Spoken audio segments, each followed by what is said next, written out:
Hello， 歡迎收睇山系旅行者。九華嶺因為險要嘅山峰形成好似九華嘅形狀，所以稱為九華嶺。九華嶺分為主要4個山脊，包括西九華、中九華、東九華同埋稱為九麻脊嘅東九華。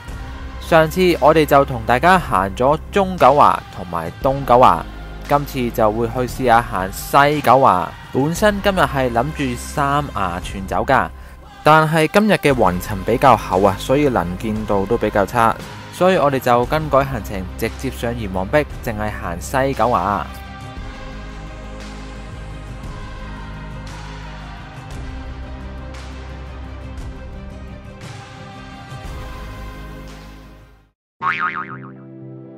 Hello， 歡迎收睇山系旅行者，我係長達，身邊有 Kian， 見到我就輕鬆啦。係啦，今日呢，我哋係會行一條非常輕鬆嘅路線啦。今日會同大家去九華嶺郊遊啊！我哋出發去西九華。咁而家時間呢，我哋係朝早嘅8點半啊，就身處呢個石壁嘅景江，即係姜山道同魚欄道之間。咁我哋就會喺度出發。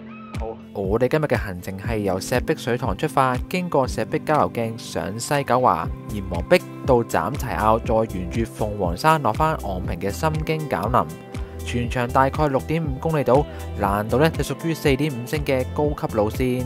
我哋喺東涌市中心坐11號巴士去大澳方向，然後喺石壁景江落車。假期嘅時候仲有特別巴士11A 直達石壁，一落車就係石壁水塘，對面見到嘅呢就係九華嶺。我哋行返轉頭，沿住魚欄道向上行，到去呢個位置就有個燒烤場，見到燒烤場我哋就左轉。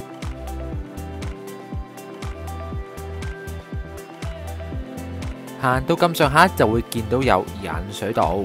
我哋行咗5分鐘嘅路程啊，就會嚟到呢一個嘅引水道。咁咧就要過橋左轉啦，就會嚟到呢個就係石壁郊遊徑嘅起點啊。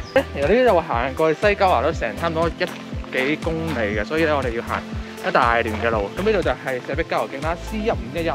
咁佢就會喺度開始進發行呢啲比較平坦嘅山路。咁一陣間係會上落都幾多下嘅，因為我哋會上好多嘅樓梯。咁本身咧而家係夏天咧，又戴口罩咧，其實係天氣好熱嘅，就係好彩今日天氣係涼涼地，所以都應該唔會太辛苦嘅。九華嶺係屬於高級路線，無論西九華、中九華定係東九華都係4星或以上。今次行嘅呢係4.5星嘅路線，所以本影片呢並不鼓勵任何新手嚟行呢條路線㗎。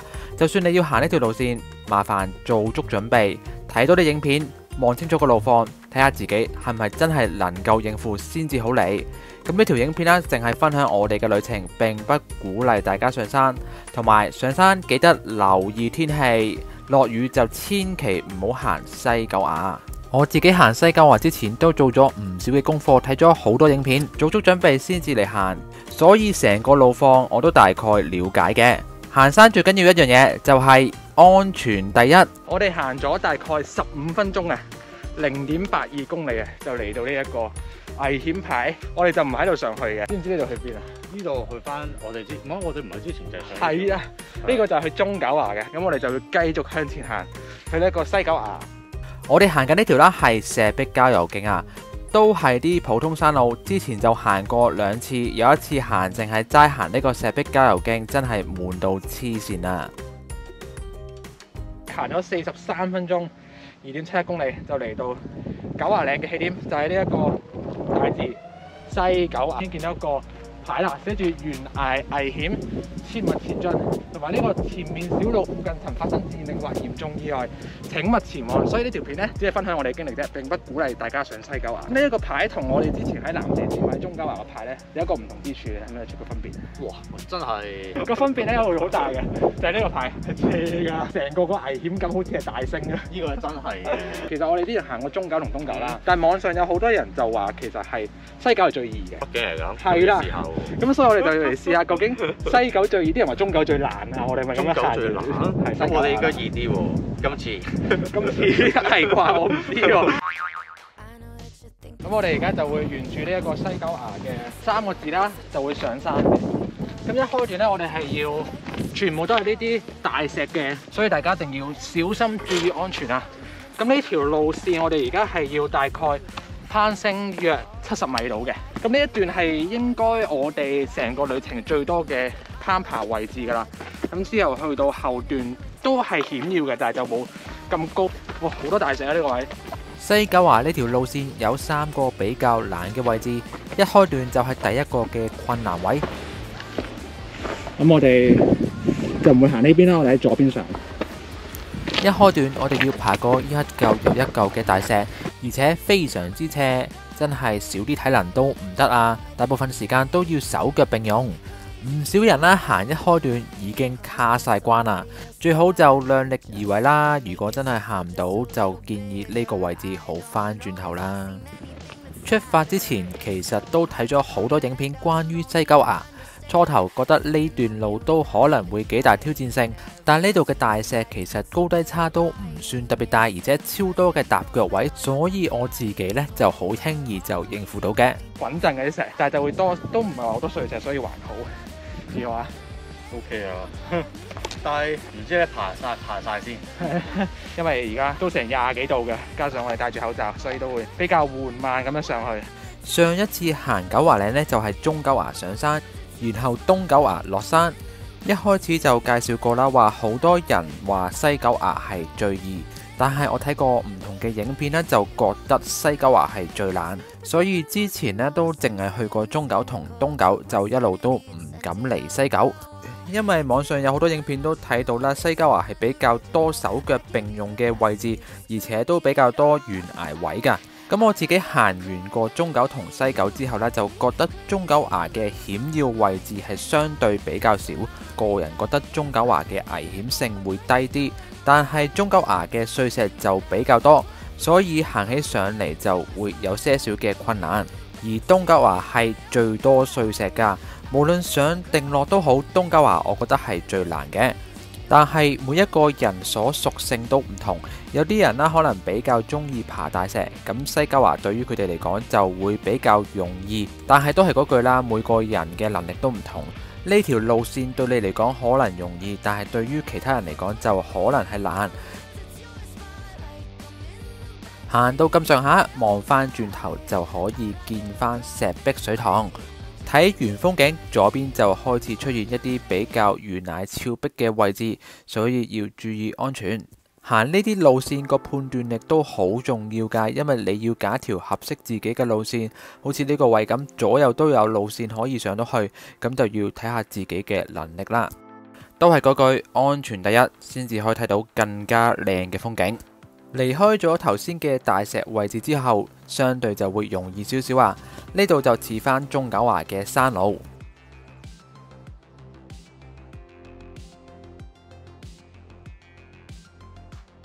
上完一段路，終於有啲冇咁斜嘅路段啦。但係其實我哋已經到咗第2個困難位。大家睇下，前面有一大堆嘅大石，我哋要跨過啊。本身呢啲石頭呢就唔算話好難，但係呢右手邊係懸崖啊，所以我哋要加倍小心。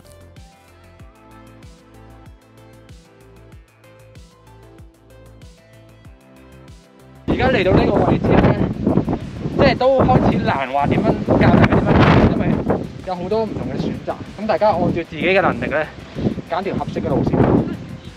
咁啲人就行右邊，我就行左邊。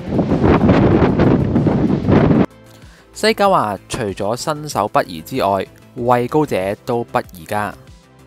嚟到呢個位置就有嚿大石擋住去路啊！咁大家會選擇點樣跨過去呢？有啲人會直接喺上面行過去，而有啲人就會喺左邊比較窄嘅呢個位置滾過去。咁兩邊都有危險性㗎啦，所以睇下大家點樣選擇。而我自己就選擇行左邊嘅呢個位置滾過去。係，我就選擇咧咁樣呢度咁樣滾過嚟咯。呢度側邊都有石嘅，咁就唔好喺度跳落去，因為會幾危險下。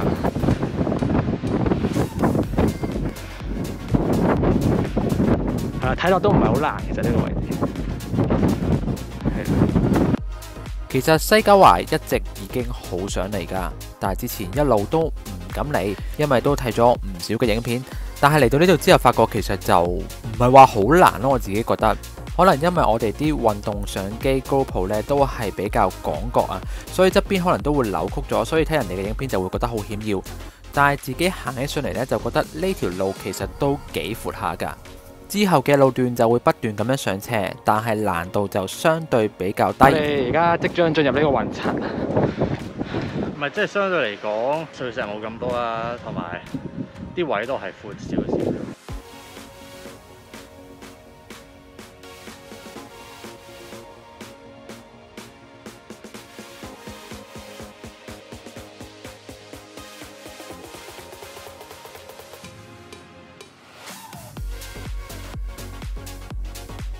行下突然間超大風啊！我哋就喺度休息陣，再繼續向前行。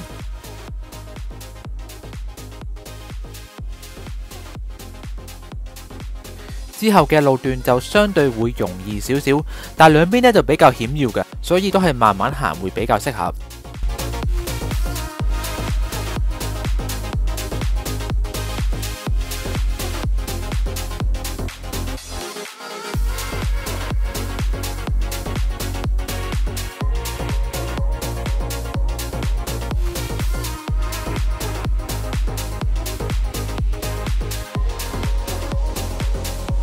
我哋用咗2個鐘頭23分鐘，行咗3.81公里就嚟到一線生機隔離。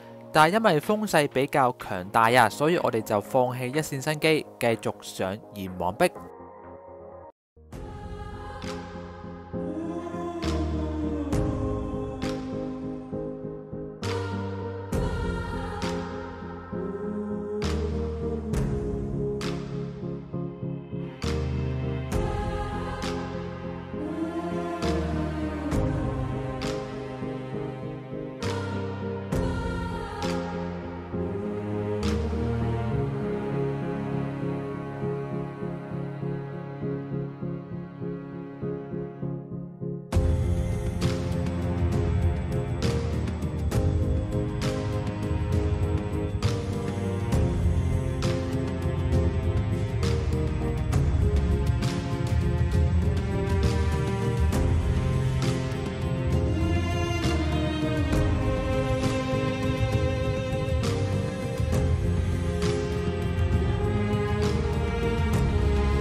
休息咗陣之後，我哋就繼續向炎黃壁進發。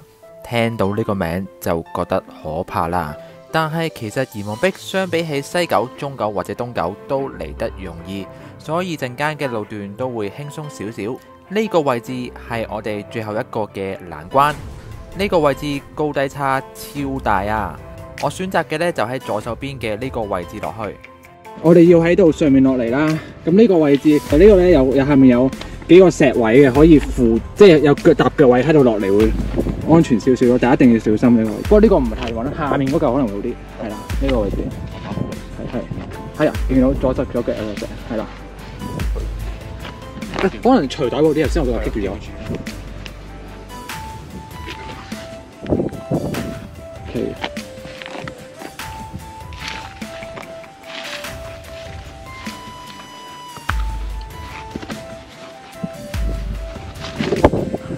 扶住可以凌空落嚟，其實因為呢個位難，因為左手邊其實都係啲懸崖位置，係即係隔離有草嘅，即係唔會話咩大傷害，但係都係會有意外咯。係。炎黃壁就係連接西九崖同埋斬柴坳㗎。咁呢段路如果以平時嘅體能咧，大概15分鐘就應該上到去。但係因為太大風啊，所以我哋都上得比較慢，盡量保持翻個人穩陣先至上去。差唔多用咗40分鐘先上到去。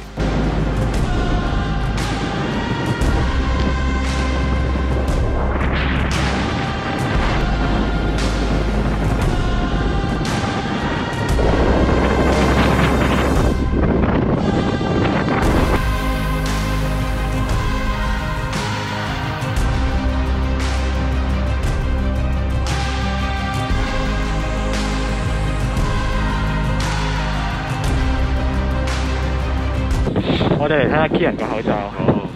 而家係真抗疫行山，係真爬山。我睇下，哇！咁因為呢度係雲層啦，所以我哋行完呢段路之後，成個人都濕立立。咁加上啲泥都比較濕啊，所以呢搞到我哋成身都係啲泥。以為仲有好長嘅旅程，點知小鳥回頭石突然間出現咗喺我哋前面啦！迷霧中嘅小鳥回頭石顯得特別神秘啊！咁我自己行完呢個炎黃壁之後呢，就覺得其實呢個炎黃壁都唔係太難行咯。啲踏腳位都好多，而且都唔係話特別斜，反而我覺得呢個炎黃壁仲易過上呢個藍蛇尖咯。只不過係個名嚇親大家啫。12點冇風，唔係可能呢個風係低啲位置有風。係啊，一高就冇。即係高咗就冇。係啊，可能上到去就好天嘅。如果係就正咯。係啊，幾經辛苦。即係行完呢條路線呢，嗰啲咩山崖全走應該會輕鬆好多。真係好輕鬆。係啊。我哋行過埋呢嚿大石，就會嚟到一個好熟悉嘅畫面。到啦，到啦！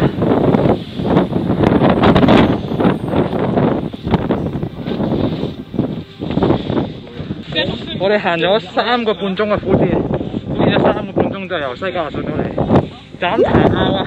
咁我哋就喺呢個懸崖危險切勿前進嘅牌出返嚟，呢度就係平時最熟悉嘅鳳凰徑啊！咁左轉就可以落昂坪，右轉就上鳳凰山。